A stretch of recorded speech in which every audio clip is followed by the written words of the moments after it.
Sometimes you get so used to a character that you don't really question any of the odd aspects about them. For example, why was there puppets on the front cover of Starwing, and why was the main character a fox?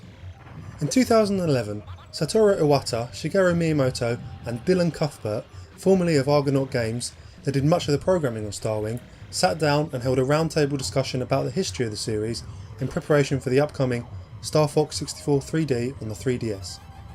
In this conversation, Miyamoto discussed the background of the characters for the original game, Starwing or Starfox. He started from a point of wanting to make something unique from other space operas and science fiction. This meant he wanted to stay away from humans, robots and monsters.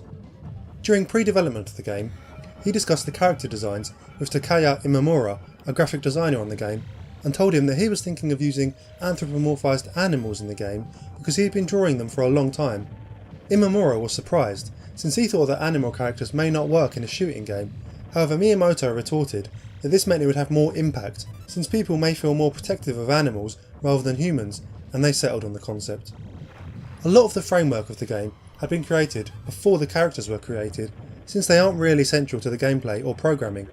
When playing the game, Miyamoto felt inspired by the many arches the player has to go through and navigate, which made him think about the Fushimi Inari Taisha. Fushimi Inari Taisha is a large shrine in Kyoto in which Nintendo is headquartered, featuring many Shinto gates, known as Tori, which was what Miyamoto connected to the game.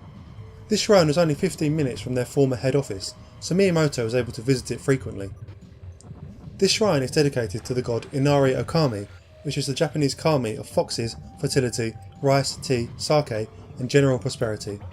Inari is closely linked with foxes, which are its messenger spirit, and as such there are lots of fox statues and idols all around any shrine which is dedicated to Inari. Along with this clear connection to foxes, there was additionally a baseball team in the area at the time called the Inari Foxes, so it was decided that a fox was the most appropriate design for the main character. Miyamoto felt that a fox satisfied the requirements to be unique. They wanted to make it clearly distinct from other popular science fiction franchises at the time, and this would definitely do that. According to a 1993 interview, Miyamoto stated that the game was originally going to have Fox as a solo lead, but they felt it was more fun with companions on the screen that could help the player and provide additional objectives throughout the game. These characters all came from Japanese folklore, with the reasoning behind the Cornerian army being dogs and the enemy being monkeys originating from the Japanese phrase returning dogs and monkeys fighting. The exception to all the cultural origins of the characters is Slippy Toad, created simply because Yoichi Yamada always signed off his memos with "Ribbit Ribbit", and the character was based on him. The visual looks of the main characters were all based on faces of people at the company.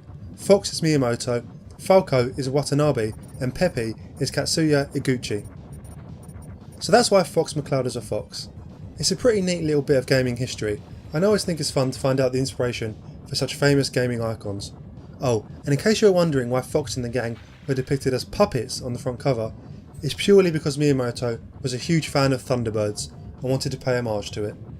Thanks for watching this little video. If you enjoyed watching, please consider subscribing and check out the link in my description if you want to join my Discord. Goodbye!